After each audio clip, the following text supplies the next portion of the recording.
Hi, friends. Oh, we're wrapping up this year of 2020. And I just wanted to share a message that I wrote for my women's church's Christmas brunch that was done on Zoom. Also shared with a MOPS group in Michigan. And I feel like right now is the perfect time to share these thoughts and start us on our way to 2021. It's what an impossible year Mary had. So, what a year we've had. I want to stop and I want to acknowledge there was so much pain and so much disappointment this year.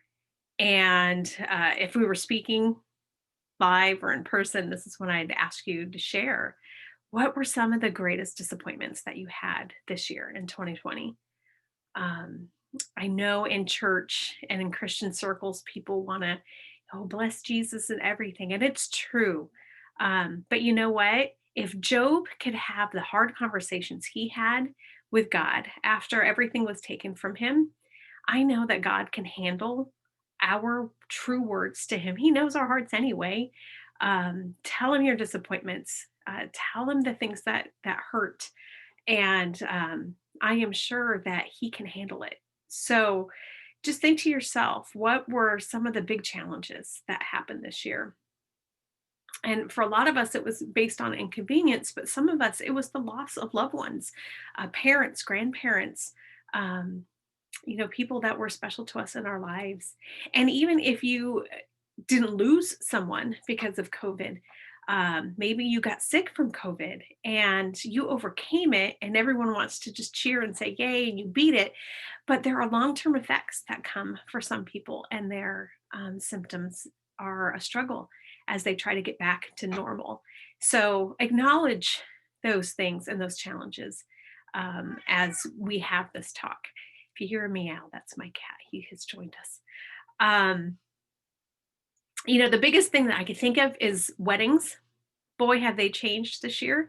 We had friends who their children had weddings that were planned and started off the year with an idea of how that was going to go for young girls. They've been planning for this a lot longer than just this year.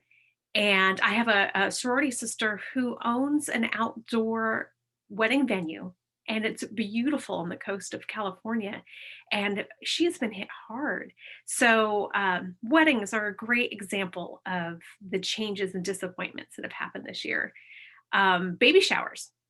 My niece had her first baby and living 3 states away. It wasn't the celebration that we wanted it to be. And she shared a great post about how different being a new mommy is compared to what you think of. There's no mommy and me yoga classes. There's no play dates. There's no gathering over coffee with another mom. And for me, the big lifesaver for my journey as a mother was mothers of preschoolers or moms. And they've had to change how they do things. And that not being able to meet face to face with other people who are in the same stage as you, that it's a challenge, especially when you've just transitioned from, only being in charge of yourself to now having this life that's depending on you. It's okay to mourn that those things didn't happen the way that we dreamed of. How many of you had important events that were canceled or modified? If you did travel, it was not the same as before. And every year, my family goes to a Christian summer camp for a week in the Santa Cruz Mountains at Mount Hermon. And it was our first time in, I don't know, 7 or 8 years that we didn't get to do it. So we decided to pivot, and we got an Airbnb at a beach really close to Santa Cruz called Capitola. It's one of my favorite places on earth. And just as we were driving down to go spend our week there, that's when the thunderstorms hit in Northern California. And oh, they were beautiful, but they did so much damage, causing the wildfires. So we wake up in Capitola with dust and ash all over the outdoor things of the cars, and the skies were gray and brown. And it was a sad thing to know that there were people who were fighting to keep their homes at the same time. So even our plan Bs and our plan Cs had disappointments as well. And who would have thought that we would have to be having our conversations over this thing called Zoom? And Maybe you found yourself in charge of a kindergarten and a second grader, having to make sure that they were getting their schoolwork done while you were trying to get your work done.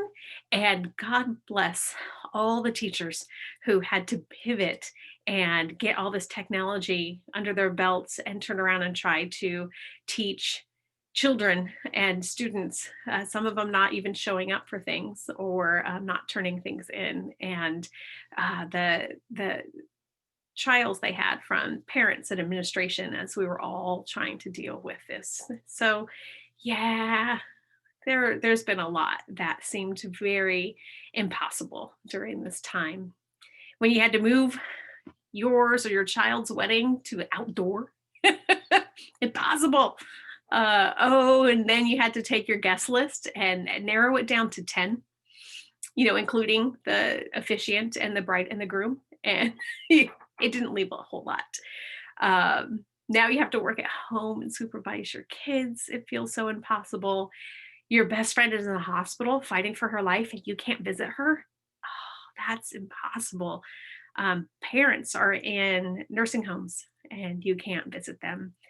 You're stuck at home with the same people day after day for 10 months at this point. It feels impossible. Or you're stuck at home alone and you can't visit, and that feels impossible.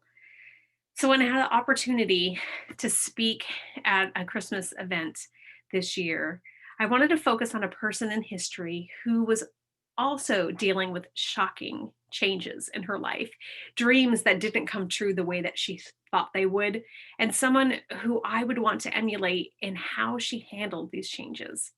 That brought to mind Mary, mother of Jesus.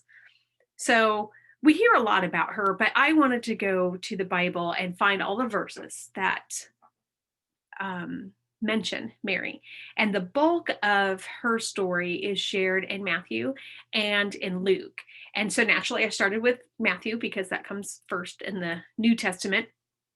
And I started taking notes in blue pen and leaving spaces for notes that I would fill in from the book of Luke. And Matthew, I found, is a very different telling from Luke. Obviously, they had different purposes and different audiences telling the same story. And so the emphasis would be different. Matthew's was very factual, but really grim. He focused on how Mary was pledged to be married to Joseph. And then there was a surprise pregnancy out of wedlock. Joseph was aware of the possibility of the disgrace, the public disgrace that could happen to Mary because he was going to quietly divorce her, break off the engagement. In their culture, that would have implications for her being able to marry again, where she is in the status of things, how people saw her, how people treated her entire value. And he, being a good man, wanted to just do this quietly. And then he gets a visit from an angel. And the angel says, hey, this is an opportunity. And Joseph decided to stay with Mary. So Matthew goes on to talk about later King Herod. So they had a tyrannical king in charge at the time and had heard about this person who was supposed to be eventually the king of the Jews. And he didn't like that competition. And so he was planning on murdering Jesus.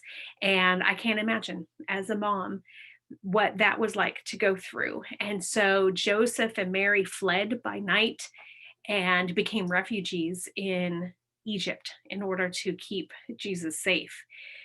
Mary had a lot of challenges, like life altering, possibly life ending challenges. And then I read Luke and I took my notes in a different color.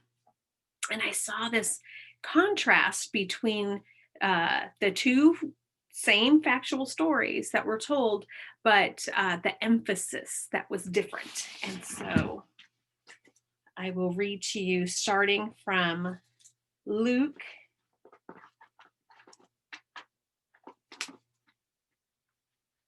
chapter 1, verse 26. In the 6th month, God sent the angel Gabriel to Nazareth, a town in Galilee, to a virgin pledged to be married to a man named Joseph, a descendant of David. The virgin's name was Mary. The angel went to her and said, "Greetings, you who are highly favored. The Lord is with you." Mary was greatly troubled at his words and wondered what kind of greeting this might be. But the angel said to her, "Do not be afraid, Mary. You have found favor with God. You will be with child and give birth to a son, and you are to give him the name Jesus. He will be great and will be called the Son of Most High. The Lord God will give him the throne of his father David, and he will reign over the house of Jacob forever. His kingdom will never end." "How will this be?" Mary asked the angel, "since I am still a virgin?" The angel answered, "The Holy Spirit will come upon you. The power of the Most High will overshadow you. So the Holy One who will be born will be called the Son of God. Even Elizabeth, your relative, is going to have a child in her old age, and she who was said to be barren is in her 6th month. For nothing is impossible with God." "I am the Lord's servant," Mary responded. "May it be to me as you have said." Then the angel left her. She goes to visit her cousin Elizabeth, who is pregnant, and Elizabeth is just filled with joy and says, "Why am I so blessed to have you here? Blessed are you among women, and blessed is the child you will bear. But why am I so favored that the mother of my Lord should come to see me? As soon as the sound of your greeting reached my ears, the baby in my womb leapt for joy. Blessed is she who has believed that what the Lord has said to her will be accomplished." And Mary responds with a song of blessing. "My soul glorifies the Lord, and my spirit rejoices in God, my Savior, for he has been mindful of the humble state of his servant. From now on, all generations will call me blessed." And here we are over 2,000 years still talking about her. "For the mighty one has done great things for me. Holy is his name. His mercy extends to those who fear him from generation to generation. He has performed mighty deeds with his arm. He has scattered those who are proud in their inmost thoughts. He has brought down rulers from their thrones, but has lifted up the humble. He has filled the hungry with good things, but he has sent the rich away empty. He has helped his servant Israel, remembering to be merciful to Abraham and his descendants forever, even as he said to our fathers."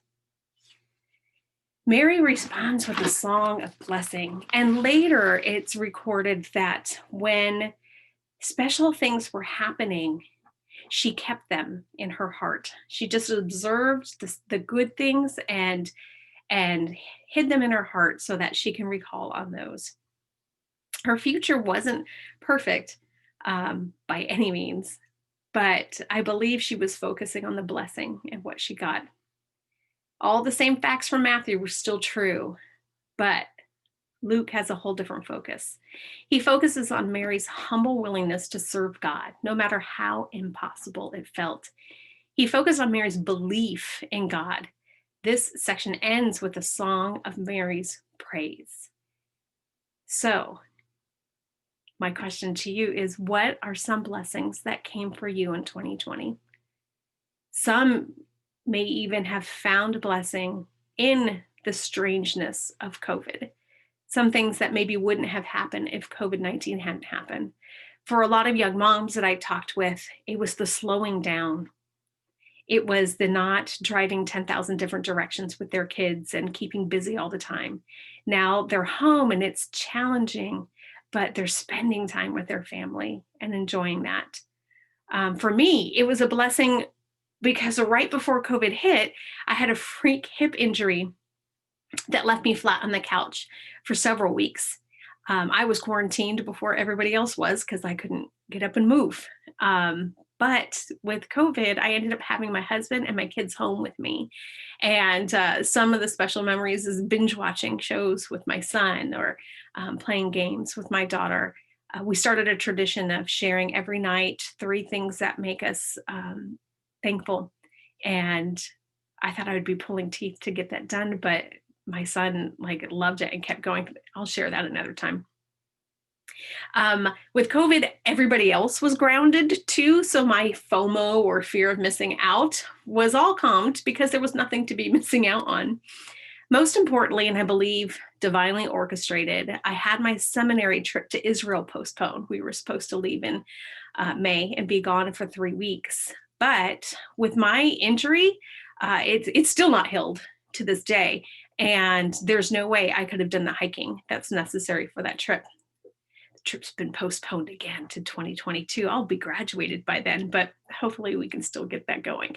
So I was at home, couldn't get out and do things, couldn't go on this trip. And I decided to take an intro to coaching class just because I wanted some units to go towards my graduation. And I thought, hey, I'll check this out. And it completely changed my life. I've loved the books that I've read for that class and the things I've learned, how I've applied them to my life, and now helping other people apply it to their life, all in this office that I'm in. That never would have happened without COVID.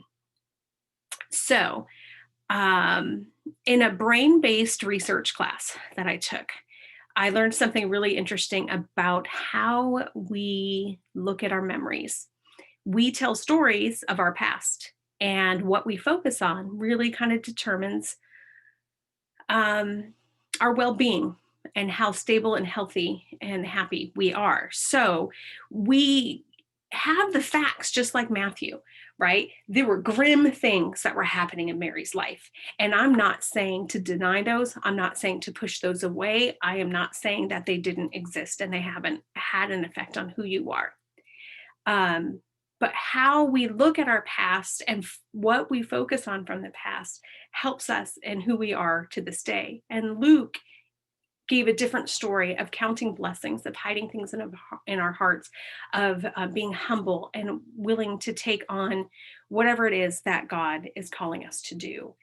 And how we tell our stories from our past, how we tell the stories of how 2020 went, is going to not only affect our own well-being, but it's also molding our children's way that they're going to look at this time period. And so I want to encourage you to keep looking at those good things that came from this really strange time, even while still acknowledging the bad. We can focus on what went wrong this year and we can leave it at that, or we can look at the crazy year that we've had and focus on where God was during doing the impossible. And here's the bad news. There's a lot of memes out there about, kicking 2020 to the curb and can't wait for midnight and all of that stuff. But a date and a new day, while ripe with chances for growth, isn't going to change. There's still hard work for us in our future. We have some great blessings with the vaccine and hope for the future. And I really hope that this time next year is a totally different story. But it's not going to be all over on midnight. We're still going to have to be safe and wear masks and wash hands and keep our distance and just be thoughtful of our health and other people's health. But where will we respond to 2021 when the tough things continue and disappointments still happen? Will we respond with complaining about what isn't going the way that we dreamed of? Or will we be like Mary and praise with song and a song of blessing? Are we going to hide the happy things in our hearts so that we don't forget them during the year? Are we going to focus on what seems impossible?